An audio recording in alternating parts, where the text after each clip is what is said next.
this moment when you're standing before me with tears in your eyes, trying to tell me that you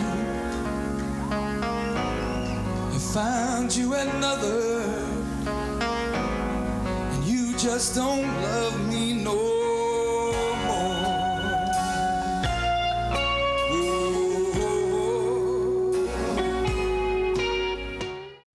And you are listening to the Music Mania podcast. Klutz Weitzer, Noah Groniger, and we are being joined by a very special guest, a legend from the music industry, and of course that is Billy Vera. Billy, welcome to the show. How's everything going with you, my man? Oh, it's a good day out here in L.A. I imagine so. I imagine there aren't too many bad winds out there, really. And that's right. Well, Billy, starting off, your mom worked with the Ray Charles singers on the Perry Como show. Perry Como, a personal favorite of mine. Do you have any memories or stories that you could share with us about the legendary Mr. Como? Well, I never met him, although she would take me down there occasionally, to the rehearsals and when on Saturday nights when they had the show. She worked 3 days a week on the show, and it was live.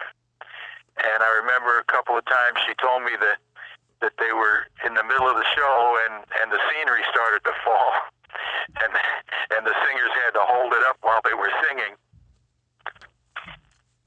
Well, you fell in love with music at an early age, thanks to your mom bringing home records, working on the Perry Como show. Did you always know you had a great voice? And also, how'd you learn about songwriting and getting so gifted at it as to write songs for Ricky Nelson, Dolly Parton to perform and have so much success with? Well, I kind of figured it out on my own. I took some, when they saw my parents saw I was interested, they got me lessons on, piano and drums and guitar. And, but the songwriting I kind of just figured out on my own. And, I guess, the first song I ever took to a publisher, wound up getting recorded by Ricky Nelson. Which was beginner's luck, I'd say. Well, I know you always looked up to Ray Charles, and who didn't, especially from that era. And I mean, I know he had a big influence on you as a kid. Later, you got to work with him. Was that kind of a moment where you kind of had to pinch yourself to make sure you weren't dreaming? That was very exciting because he was an idol of mine, and I admired him so much. So what I did was to prepare. I called up Jerry Wexler, my old friend from Atlantic Records, who produced Ray Charles records on Atlantic. What I Say and all those great things. And I said, "You got any advice for me?" And he said, "Yeah, with Ray Charles, you don't produce him. You just stay out of his way and let him do his thing." Sounds like sage advice. For a guy like Ray, because he was a very willful person and he knew what he wanted to do. And so we had recorded the tracks in New York, and Lou Rawls' vocal we recorded in New York, and then I brought the tape back here to L.A. because Ray wanted to do his vocal at his own studio. So I handed him the big 2-inch tape, and he put it on the machine by himself. And he played it, and he said, that sounds like Fathead on the sax solo. Fathead Newman he's talking about, who was one of the guys in his band, his original band. I said, "Yeah, that is David." And he said, "I think that solo would sound better if it was 8 bars earlier." And he takes out a razor blade, and he cuts my tape, my $10,000 song, and he puts the solo 8 bars earlier. I mean, this is a blind man. And he played it back, and of course he was right. The solo did sound better where he wanted it. And that was that, that was an astounding thing to me, to think a blind guy could do that. Yeah, definitely. I mean, Ray Charles, he could do it all. There was nothing that man couldn't do. But 2 other dreams of yours growing up, to sing at the Apollo, which you did at age 23 with Judy Clay, and then to sing on American Bandstand. You watched that growing up. You did that at 42. How surreal of experiences were those for you? Well, they were 2 dreams I had always had when I was a kid. I used to go to the Apollo as a customer, to see some of the great shows there and the great performers. And, I just, wow, I always wanted to be on that stage. And then when we had a hit record, when we had Storybook Children, that was very popular in Harlem, on the black stations in New York. And so they booked us up there. And it was just fabulous. It was the first time that there had ever been an interracial duo singing love songs up there, and so they weren't real sure that we would go over well. So they put us on second, which is usually the spot where the unknown acts or the acts that weren't very good, weren't as good, went on. And the opening act, of course, was always a very flashy, choreographed, high-stepping act to get the audience excited. And then they'd put on the second act, then better, and then the star. So we went over quite well the first show. We did 5 shows a day for a 7-day week. And so after the first show, the stage manager came back to our dressing room and he said, I'm gonna switch up the show and I'm gonna put you guys on before the star. He said, because ain't nobody gonna follow you two. And so that became our spot right before the star. Well, can you give us a little backstory on writing the song At This Moment? Is that kind of something that came from a personal heartache of yours? And really, let's go back to this. Has Clive Davis ever came back and admitted that he was wrong when he said that the song was average? And I believe you were trying to record that, send that for Whitney Houston to record. He said it was average, not hit-worthy for Whitney. Becomes a massive hit. And has he ever admitted he was wrong about that one? Well, Clive, if you've ever read his book, Clive Davis is not the kind of man that admits to failure. He's got quite an ego on him. And so. Well, it's out there for everybody now. They know it, so. Yeah. Well, the song, I was still living in New York at the time, and I had just started dating this little 20-year-old college girl, a very sophisticated college girl. And she was telling me about breaking up with her previous boyfriend, and in that typical 20-year-old's narcissistic way, she said, she was telling me how, he suffered so much when I left him, and it broke his heart, and he cried, and it was so sad. And so, I don't know, the next day or two, I started this song based on my perception of what this guy was feeling. So I kind of wrote it from his point of view as I saw it. And I've got about 2/3 of the way through the song, and I just couldn't figure out how to finish it. And usually when that happens, I just toss the song. But this time I put it away in the piano bench. And then a year later, when she dumped me, then I knew how it ended, and I was able to finish the song. Well, you did a performance with that song at the Hollywood Palace. After singing that song, you do a quick interview right off stage there. And Clint and I, being single guys, want to know if your advice that you gave in that interview still holds true about kind of getting the ladies to go out for a slice, a little ginger ale, a little sausage, a little meatball. Does that work? Oh, that was just a comedy bit that Bobby Colomby, the host. Bobby, by the way, was the drummer in the band Blood, Sweat, and Tears. The host on that video you're talking about. Yeah. Yeah, and that was just a little comedy bit that I made up. Well, I mean, the song has been covered by so many artists. I mean, off the top of my head, Tom Jones, Michael Bublé's done it, Wayne Newton. I mean, just some real heavy hitters in the music industry have covered this song. I mean, of all these ones you've heard, is there one that sticks out to you, the one that you enjoyed the most? The one I enjoyed the most was one that never got recorded. I saw this woman do it live on stage, and it was the great Kay Starr, who you may remember from the 50s. She made Wheel of Fortune and a bunch of great hits back in the 50s. Rock and Roll Waltz was hers. gotten word that she was going to sing my song, and her manager invited me to the show, and she just nailed it. I mean, she did it better than anybody I ever heard, because it's a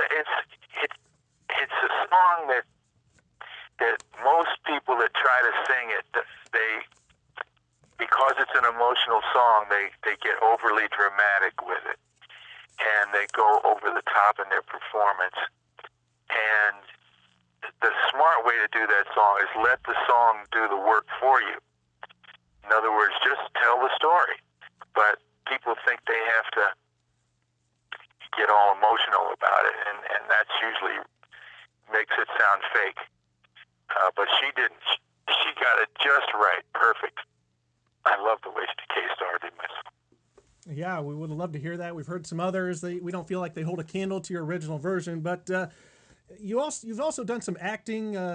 We wanted to get into that. We know you're a music historian. You love music. How did acting come about, and did you enjoy doing that, or was it just something to bide your time until other stuff took off for you at this moment when it got on Family Ties? Well, I had never thought about acting, and the guy that was my songwriting mentor back in New York days, in the 60s, was a guy named Chip Taylor, who wrote Wild Thing and Angel of the Morning. And he had a brother that was an up-and-coming actor named John Voight. And because Chip's real name was Wes Voight. Oh, yeah. And so one night, the band and I were playing at the Troubadour in L.A., and we had caught on quite well there. We were the hottest band in town. We didn't have a record deal yet, but everybody was coming in. There was lines around the block every Monday night at midnight just to see us. And so one night John came in with his acting teacher, David Proval, and he came upstairs to the dressing room after the show, and John got all excited. You know, he said, "Man," he said, "I've never seen a singer do what you do." He said, "Most singers manipulate their audience. You know, they decide to make them laugh, make them cry, make them get horny or whatever." He said, "But you don't do that." He said, you just lay it out there, and you let them feel what they will feel." He said, "That's a very organic way of working." He said, it's exactly what David teaches us in his class. He said, "You ought to come and join the class." He said, "I think you could be an important actor." I said, "Oh, John, I don't want to be an actor, man." He said, "No," and he could be very convincing, because John is one of our great actors in all of moviedom. And so he dragged me down there one night. I went and I saw these guys up there on stage working out, and I said, "Wow!" I said, "That's what I'm trying to do with my singing." And so I didn't get up on stage for the first 3 weeks or so, because I was kind of intimidated since I had never done it before. And then I finally got the nerve to get up there, and it took me a while before I got any good at it. But after about a year or so, people started asking me to be in plays and asked me to be on television shows, and then I got in a movie called Buckaroo Banzai, and that became this cult film, which every once in a while they'll do a screening of it, and I'll be invited to speak at it, and you'd be amazed how many people know that little film that flopped when it was originally released. But here we are 30 years later, and the movie is a big deal to a lot of people. What do you remember But I did enjoy it. Just to answer your question, I really did enjoy acting quite a bit. Yeah. What do you remember from some of your roles? You were in Wise Guy in 1987, starring William Russ. You worked with William Russ again in 1994 on Boy Meets World. You also were Duke in the hit show Beverly Hills 90210, working closely in those scenes with Jason Priestley. Do you have any memories of those two guys, William Russ, Jason Priestley, and working on those shows? Well, I really liked my role on wise guy was a central character that week. It was the character that episode was about. So it was an unusually well-written and well-rounded character I got to play. So that you don't get that a lot on television unless you're the star of the show. So I was very grateful for that, and I had a great time with those guys. Ray, who passed away, was one of the stars of the show, and Ken Wall, of course. And the other show you mentioned was Boy Meets World. Boy Meets World. Yeah, that was kind of silly, but kind of fun too. I enjoyed that. Yeah, William Russ, a former guest of ours, a really good guy. You've done a couple TV theme songs, and I'll tell you what. It's the funny thing about that. I mean, Empty Nest and King of Queens, and a TV theme song, it sticks in your head just as much or more so than any other hit song you might have. What are your experience, and how did those come about for you, and how do you feel about being doing those songs? Empty Nest, King of Queens, just huge shows. Everyone, those songs pop in your head immediately when you think of those shows. Yeah, Empty Nest. That came about because they wanted Ray Charles to sing the song, and they couldn't come to terms for the money. So I was their second choice, and that was very nice. It ran for 4 years, and what happens is, there's two unions. There's the musicians union, the musicians that play on the dates, and they get paid once a year. In other words, they can run the show all year for the price of one union scale. But for the singers, we get paid the same as the actors because we're in the actors union, and they have to pay us every episode that we appear on. So that's a lot of money could be made that way when you're on every week, even though they only sing the song once. Now, King of Queens was 9 years on regular airing on the network, and then of course both of those shows are still in reruns, and you get paid for every time it's on the air. So it's like having a hit record when you have a show that lasts that long. Well, hey, you can't beat that. Sing once, every time it's on, get a little money. But what would you say were some of the top 5 influential singers in our history? I mean, you've either worked with them or seen them. James Brown, Jesse Blevins, Sinatra, Ray Charles, Elvis, Michael Jackson. I mean, who would you say would be the top 5 most influential singers in our history? Well, I mean, different people influence different people. I can only say who influenced me. The artists. I think even though I grew up loving, Elvis and Little Richard and Fats Domino and Chuck Berry and all those guys, I think initially Chuck Berry was an influence as a rock and roller. Jesse Belvin, the guy that made Goodnight My Love, who's not as well known today as he was back then, he was a great influence on me as a singer for his subtlety and just his imagination as a vocalist. Ray Charles, of course, although I sing nothing like him, he was an influence more as an artist. His ability to go in different directions. 1 minute he's doing R&B, the next minute he's doing country songs, the next minute he's doing jazz, and the next minute he's doing blues. And next minute he's doing pop standards. And that really was an influence because I didn't like being tied down to one style, like he didn't like to be tied down to one style. So that was a great influence for me. Also, who else? I think Sinatra, in a sense, that his conversational way of phrasing a lyric was, of course, a great influence on me and a lot of people. Frankie Lyman, as a kid, I wanted to be like Frankie Lyman.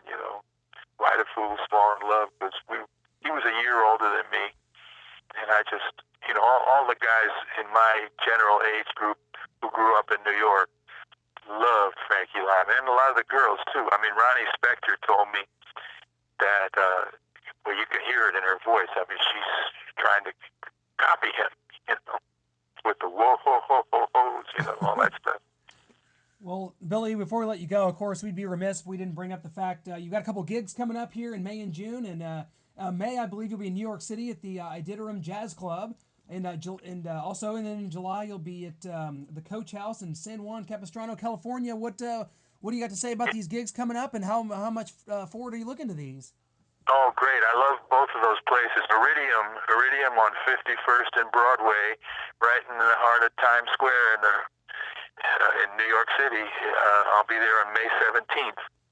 And the club is in the basement of the building where I was a staff songwriter when I was in my 20s, 1650 Broadway. Wow. So it's a great feeling of homecoming. And a lot of my old friends from the rock and roll days always show up to see me there. Tony Middleton from the Five Willows and Richie from the Five Satins come show up, and Shirley from the Shirelles show up, and Willie Winfield from the Harptones, and all these great doo-woppers that I grew up listening to. Now they come and see me when I play in New York. I'll be playing with a big 18-piece band. Nice. And it's great. It's a great band of young jazz players, and we do songs from my big band album, which was a tribute to the great black songwriters of the 1920s, 30s, and 40s. Duke Ellington, Count Basie, Buddy Johnson, all these people.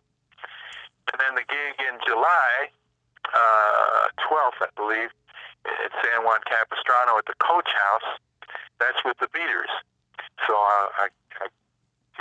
these days I've been doing gigs in both the big band and with the Beaters, which is my 9-piece R&B band that I made at this moment and my other hits with. So can you find anybody better than Jerry Peterson on sax? I mean, that guy can really blow.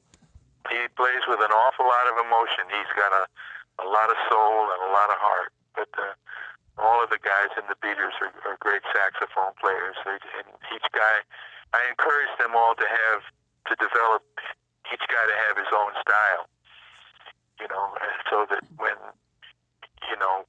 people hear them, you know who it is. So. Well, we want to urge all our listeners to follow Billy at billyvera.com, on Twitter at billybeater, and of course 2012 the CD Billy Vera Big Band Jazz. It's available on iTunes and Amazon. Billy, a true legend of our industry, a true jazz legend. Thank you so much for joining us. Thank you for talking about your career. We can't thank you enough for being on here on the Music Mania podcast, and we wish you all the best. Thank you so much, man. Well, thank you, boys. Thank you for having me. I sure appreciate it. Hey, thank you so much, Billy.